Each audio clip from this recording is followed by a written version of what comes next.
Oke, assalamualaikum teman-teman. Balik lagi bersama gua, orang yang jelek-jelek banget, nggak ganteng-ganteng banget, tapi manisnya cukup. Siapa lagi kalau bukan gua? Aldi. Nah, lu lihat sendiri di konten kali ini ada yang berbeda. Yang dimana banyak yang request, Bang Aldi cerita horor sendiri dong bang. Bang Aldi cerita horor lagi kapan bang? Bang Aldi bla bla bla bla bla bla bla bla. Gua turutin permintaan kalian buat cerita horor pengalaman pribadi gua. Sewaktu gua ngecamp di Gunung Kencana dengan satu rekan temen gua yang kita sebut aja namanya ini Lia ya, karena namanya udah nggak asing lagi mungkin dari beberapa cerita horor pendakian gua. Oke, langsung aja kita masuk ke ceritanya. Nah, jadi gua sama Lia ini janjian pengen naik ke Gunung Prau awalnya di hari Jumat di tahun 2021. Nah ini kan kita kalau ke Gunung Prau ini ke Dieng naik bis itu berangkat bis Dieng Indah itu berangkat jam 7 malam. Awalnya janjian jam 6 sudah sampai terminal Kampung Rambutan. Tapi berhubung Lianya ini kerjanya agak jauh dan dia naik motor kena macet. Sampai di rumah gua itu udah jam 7 kurang lebih lah. Di situ udah waktunya udah lost time lah kalau main bola ya kan, udah injury time. Yang dimana belum lagi jalan ke Kampung Rambutannya itu makan waktu kurang lebih setengah jam. Jadi di situ dia minta maaf lah segala macam. Sorry banget ya dia nih, gua nggak enak banget jadinya kita nggak jadi ke Prau segala macam bla bla bla bla bla bla. Di situ dia ngomong basa-basi. Akhirnya gue mikir dulu kan tuh di situ buat nyari opsi lain nih. Ini mana kalau buat naik ke Gunung Gede itu lagi malas capek, lagi pengen naik gunung yang santai-santai. Akhirnya gue bilang sama dia lah nih, Li, ini gimana nih kalau kita ngecamp aja di gunung juga. Terus kata dia, di gunung mana? Kita naik ke Gunung Kencana aja yuk, gue gituin kan. Di situ juga ya landai, nggak makan waktu banyak buat sampai puncak cuman 2 jam lah di situ ya kan. Nah di sini gue mutusin jalan malam nih, ya kan. Gue mutusin jalan malam jam 10 gue start dari rumah ke Bogor kan, 2 jam. Tibanya gue di puncak ya kan, di situ gue belum pernah ke Kencana, gue belum tahu detailnya spesifiknya tempatnya itu di mana. Akhirnya gue buka Google Maps nih ya kan. Di situ gue buka Google Maps, nah ketemu nih gerbangnya nih. Di situ gue registrasi motor itu bayar 15.000 kalau nggak salah. Di situ gue masuk kan. Nah gue pikir dari pos yang tadi masuk motor itu ke base camp Kencananya itu udah deket. Ternyata enggak, jauh di situ ya kan. Nah di sini udah jam 12 malam. Terus gue bilang, ini ke base campnya masih jauh di situ. Oh enggak kok, deket katanya. Ya deket kata dia kan. Di sini gue jalan nih menyusuri apa namanya kebun teh gitu, kanan kiri atas bawah, kanan kiri atas bawah di situ. Nah ini kok gue kayak yang nggak nyampe di situ yang katanya deket di situ kan. Terus ketemu lah nih portal nih. Di sini gue ketemu portal. Li, ya ini di portal gimana nih? Kan kata abangnya cuma lurus ikutin jalan lain, nanti ambil ke kanan kata abangnya itu kan, yang di pos karcis motor itu tadi gue masuk di gerbangnya. Kok ini di portal? Terus gue bingung kan, di situ gue awam, gue nggak tahu masuknya lewat mana lagi. Yang dijelasin cuma lewat situ. Buka Google Maps nih si Lia ini nih, gue bawa motor di situ jalannya parah men. Kenapa gue bilang parah? Karena itu batu-batu gede, terus kayak yang kebun teh itu sepi. Di situ sepi, bener-bener sepi, udah nggak ketemu orang yang paprasan atau orang turun pengen ke arah jalan raya itu gue udah nggak ketemu sama sekali kan. Nah buka maps, gue lihat kok ini jauh banget sampai 3 jam di situ. Ini lu benar kok jauh banget sih, gue bilang. Ini mapsnya kayak gini dia kata dia. Gue jalan nih, gue ikutin jalan terus. Nah di sini apa ya? Ih gue merinding anjir. Di sini tuh kayak yang mungkin udara puncak itu dingin, tapi yang anginnya itu bener-bener di kuping ser ser ser kayak gitu bunyinya, bener-bener kayak yang bikin bulu kuduk merinding lah di situ. Gua nggak mau ambil pusing di situ gelap, cuman penerangannya cuman lampu motor gua doang di situ. Gua lanjutin jalan nih ya kan di situ. Ini gue jalan udah sampai jam 1:30 tapi belum sampai di tempat campnya ya. Nah gue jalan ketemu portal kecil nih, ketemu portal kecil sama jalanan. Yang dimana itu gue ikutin jalan, terus tiba-tiba gue sampai di sungai Telaga Saat, Danau Telaga Saat. Di situ hening banget, bener-bener hening. Tapi airnya itu kayak yang apa ya? Ada yang sedang beraktivitas di situ. Nah si Lia ini bilang kayak gini, Diri muter tai, kata dia, muter cepetan. Gue nggak lihat apa-apa di situ, cuman kayak yang pemandangan ya sunyi di situ. Ya bisa gue jelasin kayak yang apa ya, mencekam juga lah di situ, cuman berdua-dua di tengah-tengah danau di situ. Gue muter balik nyari jalanan lagi ya kan. Di situ gue ikutin jalan. Nah ini turunan yang emang kan jalan gue bebatuan kan, tiba-tiba pas gue jalan begini, motor gue kayak injak sesuatu yang dimana motor gue itu sampai gue gas tuh nggak bisa, sampai berhenti, sampai berhenti. Nah si Lia ini gue jelasin ya sebelumnya. Lia ini agak peka, orangnya agak peka di situ, dimana dia itu lagi mengalami menstruasi, yang dimana makanya gue itu nggak mau naik gunung yang berat, gue pengen naik gunung yang santai karena cuman buat ya fun aja. Di sini teman gue yang cewek ini, ya di situ ya kan. Terus dia bilang astagfirullahaladzim, itu motor bener-bener stuck gitu, kayak nabrak sesuatu, kayak nginjek sesuatu. Emang gue ngerasain juga kayak yang drek begitu. Terus gue madep bawah, itu lu mau tau gak? Nggak ada apa-apaan, nggak ada yang kelindes dan nggak ada yang ngambat jalanan. Bulu gue kencang banget nih merinding. Nggak ada yang ngambat perjalanan juga di situ buat ngeberhentiin motor. Ya logikanya gini loh, kalau misalkan nabrak yang kita tabrak sesuatu itu kayak yang kepala gitu atau kelapa yang gue tabrak, karena motor langsung stuck, bener-bener diem di situ ya kan. Gue nggak mau ambil pusing di situ, gue sampai pinggirin motor terus gue jalan lagi. Nah di sini pas habis kejadian itu, teman gue si Lia ini udah nggak banyak omong. Di sini dia udah diam, udah bener-bener nggak ada omongan sama sekali. Nah tibalah nih gue yang gue pikir ini mungkin base campnya nih ya kan. Tapi di sini pas gue pikir base camp, nggak ada orang sama sekali di tempat tersebut, bener-bener sepi. Padahal di sini kan ya kita di hari Jumat, malam Sabtu ya kan. Di tempat camp itu otomatis banyak yang ngecamp. Nggak mungkin nggak ada yang ngecamp sama sekali, apalagi udah di base camp ya kan di situ. Pas gue ketok-ketok di situ, ini udah 2:30 malam jatuhnya. Posisinya udah 2:30 malam yang dimana itu udah bener-bener dingin banget hawa puncak. Terus gue ketok kan salah satu rumah warga. Ternyata itu bukan base camp, yang dimana itu rumah warga yang kayak sambil buka warung gitu. Tapi cuman banyak stiker-stiker pendakian gitulah kayak di base camp. Terus gue ketok, assalamualaikum bu, pak, assalamualaikum. Kurang lebih 5 menit baru orang itu keluar kan. Dengan pas dia ngebuka pintu kayak kaget ngelihat gue ya kan.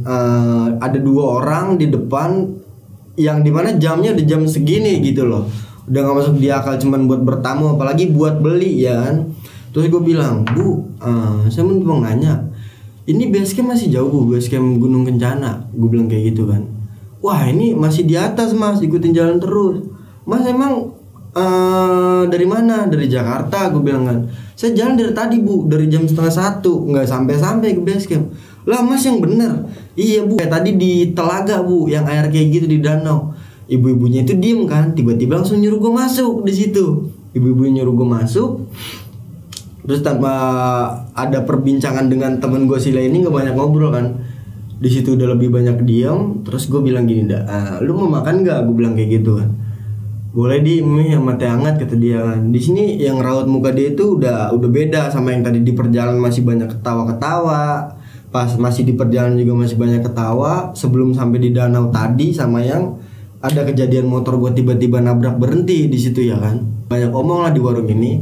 Terus tiba-tiba gue pengen kencing nih. Gue bilang sama ibu-ibunya kan, bu, permisi bu, saya mau numpang toilet bisa? Gue bilang kayak gitu kan. Ya mas, mohon maaf, airnya lagi mati, kalau mau di depan tuh ditunjuk kan. Terus gue buka kaca di situ. Toiletnya gue deskripsiin ada 2 toilet yang dimana lampunya itu mati. Terus di depan toiletnya itu ada mobil bak yang kayak udah nggak dipakai mobil bak itu di situ ya kan.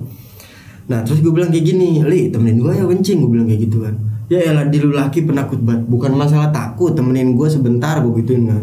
Dia nungguin gue nih, jadi nih anak cuman ngeliatin gue doang nih.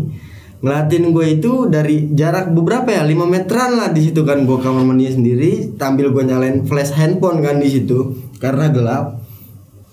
Nah pas gue lagi kencing nih ya, ini kan kamar mandi 2 nih ya. Ini di luar, di sebelah kanannya ini ada mobil bak di situ. Mobil bak kayak yang udah apa ya? Udah keklet-klet gitu lah warna catnya, kayak yang menurut gue udah nggak kepake itu mobil karena udah lusuh di situ mobilnya. Dari dalam mobil itu ada suara tak tak tak. Gue bilang gini kan, gue teriak, "Lia, kunyuk, jangan pakai iseng," gue gituin kan. "Di buruan di kencingnya." Dia ngomong kayak gitu ke gue kan.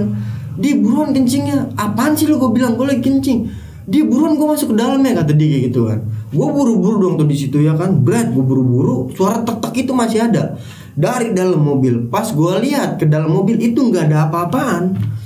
Di situ gue bener-bener nggak ngelihat apapun. Tapi si temen gue ini kayak yang orang chaos. Gue tanya kan, "Lu ngapa sih segala macam dari tadi lu di pas nyampe danau nyuruh gue muter balik segala macam." Dia nggak mau ngomong. Nah pas gue abis kencing itu gue balik ke rumah, mukanya dia itu bener-bener yang beda kayak yang tadi. Di sini tuh dia udah bener-bener pucat, yang dimana kayak yang gue ngajak ngelanjutin buat ke base campnya, kata dia gini, "Ntar ya dah, keluar dah, gue malas banget keluar sekarang, ntar aja ya," kata dia. "Nungguin pagi, nungguin subuh baru kita jalan, nyari base camp Kencana dah," kata dia kayak gitu kan.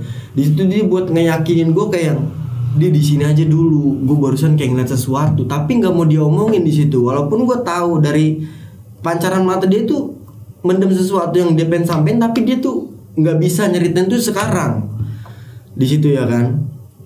Akhirnya singkat cerita, gue datang nih di situ ya kan.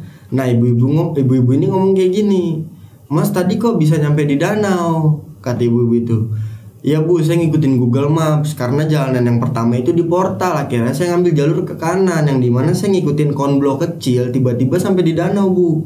Ibu itu lagi ngeliatin gue berdua ya kan, lagi-lagi dia ngeliatin gue berdua di situ.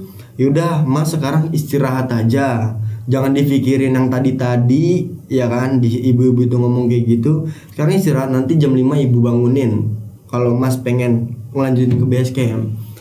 Nah di situ gue ya udahlah, karena mungkin gue udah capek juga ya kan, bawa motor sendirian nih dari Jakarta ya kan. Di situ nggak gantian karena temen gue ini perempuan. Oke, gue istirahat di sini. Akhirnya bener lah, ditepok-tepok gue pas pagi udah denger suara ayam berkokok di situ, dan matahari udah mulai kelihatan lah tuh, udah nyambut. Gue bilang kayak gini, "Gimana nih? Udah aman?" gue gituin kan. "Ya udah aman nih," kata dia. "Ayo mau jalan sekarang?" "Ya yuk jalan." Terus gue pamitan lah tuh, dan gue bayar juga makanan sama teh yang gue makan ya kan tadi. Itu, "Bu makasih ya Bu udah dikasih tumpangan, makasih ya Bu segala macem bla bla bla bla. Saya pamit ya Bu. Bu, nih ke base campnya kemana ya Bu ya? Nih Masnya nih ikutin jalan lurus, terus ke kanan aja, terus ikutin jalan nih, muterin kebun teh doang kok," kata dia kayak gitu kan.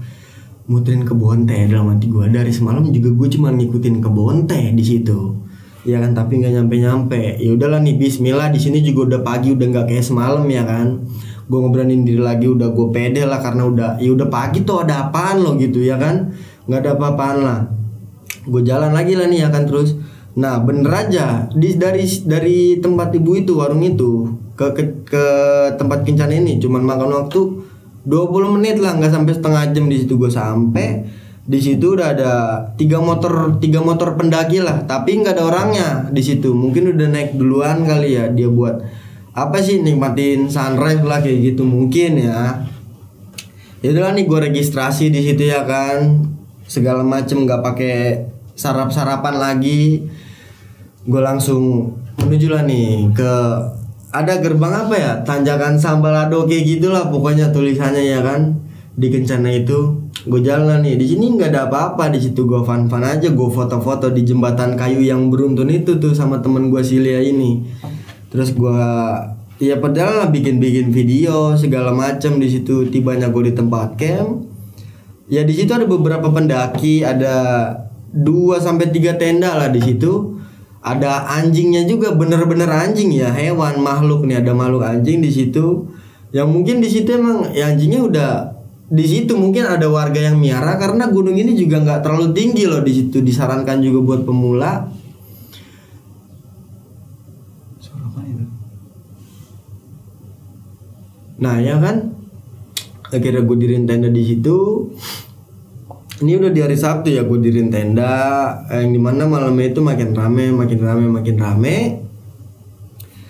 Ya udah, tenda jadi, gue masak nih. Tibanya lah nih, waktu ini menunjukkan udah mulai pukul maghrib nih, dimana yang di situ pendaki ini makin rame karena malam minggu ya kan di situ. Tapi di sini pendaki yang sama rombongan cewek ini, kalau gue perhatiin cuman ada dari yang pojok sana tuh, dari tempat camp yang pojok, tenda pojok, sama temen gue ini doang nih, si Lia nih. Nggak ada cewek lagi ya kan di situ di malam ini. Nah, habis gue masak, gue lagi nyalain api unggun kan di sini. Hujan tiba-tiba turun. Api gue mati nih ya kan. Api gue mati, gue nyalain api unggun lagi nih. Hujan lagi turun. Kayak yang gimana ya? Kayak nggak boleh gitu nyalain api unggun kayak gitu loh di sini. Gue nggak mobil pusing lah di situ sama sekali. Gue nggak mobil pusing. Oke. Gue mutusin buat masuk ke tenda nih. Akhirnya gue bikin kopi ya kan. Ada beberapa orang juga nih, tenda tetangga lah, main buat kayak, "Mas, masih punya air gak?" "Oh, ini punya Mas, silakan." Bla bla bla bla. Dia ngajakin tukeran kopi di situ. Gue ngobrol lah, bercanda gurau lah, kemana aja ngalur ngidul tuh gue ngobrol di situ. Singkatnya nyampe jam 11 malam, mereka balik ke tenda tuh masing-masing ya kan. Dan gue juga ya langsung kayak yang pengen beristirahat loh, kayak gitu loh. Udah cukup kayak yang ngobrol-ngobrol lah, sekarang waktunya gue istirahat di situ. Nah, di sini posisinya si Lia ini udah tidur duluan. Nah, di sini gue udah mutusin buat istirahat juga kan. Terus tengah malam tiba-tiba dia bangun itu kayak yang nyolek-nyolek gue. "Deh, temenin gue kencing ya," kata dia kayak gitu kan. "Ya ayo," gue kata. Hampir gue masih ngantuk-ngantuk di situ, mata gue ya kan. Gue temenin lah nih temen gue kan kencing. Gue bilang nggak usah sampai ke bawah-bawah banget, turun, gue gituin kan, di sini aja. Nah, pas dia lagi tempat ngecamp ini nih, lagi kencing ini nih, di salah satu balik pohon itu tiba-tiba teriak kenceng banget. "Aldi," kata dia kayak gitu kan. "Astagfirullah, apaan sih lu?" Gue gitu. Gue senterin kan tuh anak tuh. Itu anak lari ke arah gue kan, di situ posisinya udah debel nih karena becek kan di situ habis hujan, yang dimana kencana itu tanah merah. Debel atuh sendal dia, kakinya kotor, celananya pada kena tanah merah di situ kan. "Lu ngapa sih?" Nah, di situ dia ngos-ngosan kenceng banget, mukanya pucat lagi kayak yang semalam gue lihat abis gue dari kamar mandi itu kencing pas di warung itu. Gue bilang, "Ini anak ngapa lagi nih?" Sampai itu ada beberapa tenda itu keluar notis suara teriakan dia di situ ya kan. "Mbak, kenapa Mbak? Aman?" Udah nggak apa-apa mas, kata dia. Aman kok aman." Dia diem tuh di situ, mukanya bener-bener pucet di situ. Dia diem di situ ya kan. Terus gue bilang, "Cuci dulu kaki lu dah tuh di situ." Sambil ngos-ngosan nih anak ini tuh ngos-ngosan. Terus gue bilang, "Lu ngapa lagi sih, Li?" Udah nggak apa-apa. Kita turun pagi aja ya. Gue pengen cerita banyak sama lu," kata dia kayak gitu kan. Nah, oke lah, di malam ini nih udah bener-bener pure, udah nggak ada obrolan sama sekali. Sampai di pagi ini gue mutusin turun jam 7 pagi nih. Gue packing segala macem. Terus gue turun ke bawah karena gue penasaran, banyak unek-unek gue nih yang gue pengen tanya nih. "Lu kenapa sih semalam dari pas kita perjalanan dari warung di situ?" Udah bener-bener kayak yang menggubu-gubu nih, rasa ingin tahu gue tuh udah banyak tentang dia ya kan di situ. Oke, gue turun nih. Sampai gue mampir nih ke Warpat kan. Warpat Puncak, gue mesen sate marangi di situ, gue makan segala macam. Gue ngobrol kayak gini lah sama dia. "Lu kenapa semalam?" Gue tanya. "Kemarin malam tuh kita kenapa?" Gue bilang, "Gue bener-bener gak ngeliat apa-apaan lo," gue gituin kan. "Lu gila ya dia, lu buta ya dia," kata dia. "Buta apaan? Kalau gue buta gue gak bisa nyetir motor." Gue bilang, "Gak bisa lu, gue bawa sampai kesini," gue gituin kan. Kata dia, gue bilang kayak gitu. Terus ini anak diam nih. "Lu mau tahu gak, Di? sepanjang kita perjalanan tuh yang dari tiket karcis motor pengen nyari base camp Kencana itu, di sekeliling kita itu di angin, lu udah ngerasain angin yang beda pasti lu ngerasain dong. Bulu gue kencang banget tuh naik. Lu udah ngerasain angin yang sama dong. Iya kalau angin oke, gue itu bener-bener ngerasain, dan hawa kayak yang di kanan kiri gue tuh bener-bener kayak ada yang merhatiin gitu sepanjang jalan gue ya kan. Walaupun gue ngeliat apa-apaan di situ, jujur gue akuin. Nah itu di kanan kebun teh kita itu kayak banyak orang-orang warga lagi bertani kata dia kan. Bertani gimana sih maksudnya, lu gila ya? Udah jam berapa itu? Di jam 2 malam gue gitu. Setelah lu mau percaya apa enggak, yang gue lihat itu kayak gitu. Makanya nah pas kita itu nyampe di danau itu kata dia, di situ itu lagi ada orang main kayak tempat wisata, banyak banget perahu yang dimana gue ngelihatnya itu kayak bener-bener takut karena ini udah malam, dan gue yakin itu udah bukan orang, itu udah jin atau siluman karena bentuknya aneh-aneh kata dia kayak gitu kan. Makanya gue teriak-teriak minta tolong sama lu buat muter kata dia ya kan. Di situ pas lanjut lagi kan nih gue perjalanan nih pengen menuju ke base campnya. Di situ yang gue bilang motor tiba-tiba druk nabrak sesuatu. Nah si Lia ini bilang, kenapa kata lu nih? Lia ini bilang pas gue lagi jalan, nah ada yang ngelempar, iya Allah, kepala kayak yang digelindingin gini, druk yang dimana, bro, ketabrak gitu. Motor gue bener-bener langsung berhenti men. Di situ emang gue ngerasain juga kayak tabrakannya tuh kenceng, bener-bener kayak nabrak batu di situ. Yang lihat itu kayak gitu, kayak digelindingin kepala. Nggak tahu kepalanya apa kata dia juga karena keadaannya gelap di situ ya kan. Di base camp ini ya kan, bukan di base camp yang di warung ibu-ibu itu, pas gue kencing yang ada suara tak tak tak tak dari dalam mobil. Ini kekuak semuanya nih di akhir ya kan. Lia ini ngeliat di dalam mobil ada sosok cowok, badannya tegap kayak gini, yang lagi megang setir mobil ini lagi main klakson kata dia. Tak tak tak tak tak. Lu mau tahu gak? Pas madep ke Lia gini, mukanya itu rata. Gua di situ bener-bener langsung dong, buset, bagus gua nggak ngeliat. Alhamdulillah gua bilang kayak gitu dalam hati gua. Bagus gua bener-bener, kalau gua pengen lihat aja itu mungkin kayak yang kepikiran gua di situ. Ya siapa yang mau ngeliat orang nih nggak punya muka gitu flat rata, iya kan? Pasti lo kepikiran, bener-bener buat tidur pun juga mungkin nggak bisa. Ya ini anak mungkin kuat ya, yang dimana ya dia itu bener-bener ketakutan tuh setengah mati di situ.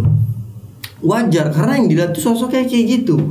Nah pas di tempat camp ini, lu mau tahu gak? Pas dia kencing itu malam-malam, pas dia kencing malam-malam ini di bawah pohon gede, dipikir itu hujan sama dia dari atas, padahal udah nggak hujan di situ.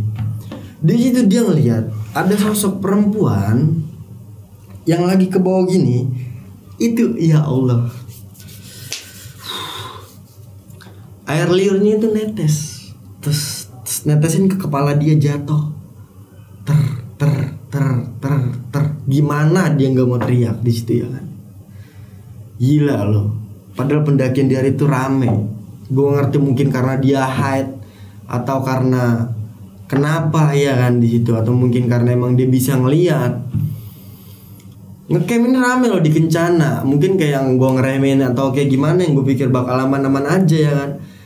Ya gue nggak tahu kalau bakalan temen gue tuh ditaruh tuh separah ini, sampai dia di rumah itu pulang pun sakit selama 4 hari. Badan dia panas, demam tinggi. Lu cepet sembuh lagi lah di situ.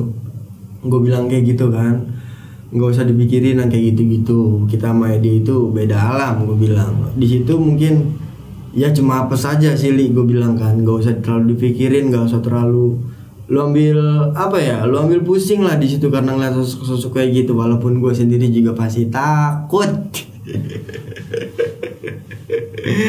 Nah ceritanya cukup sampai di situ aja. Pengalaman gue 2021 itu ngecamp sama temen gue yang berdua. Oke, buat lo yang suka gue bikin konten cerita horor kayak gini lagi nih, lo komen di bawah ya. Oke, assalamualaikum teman-teman.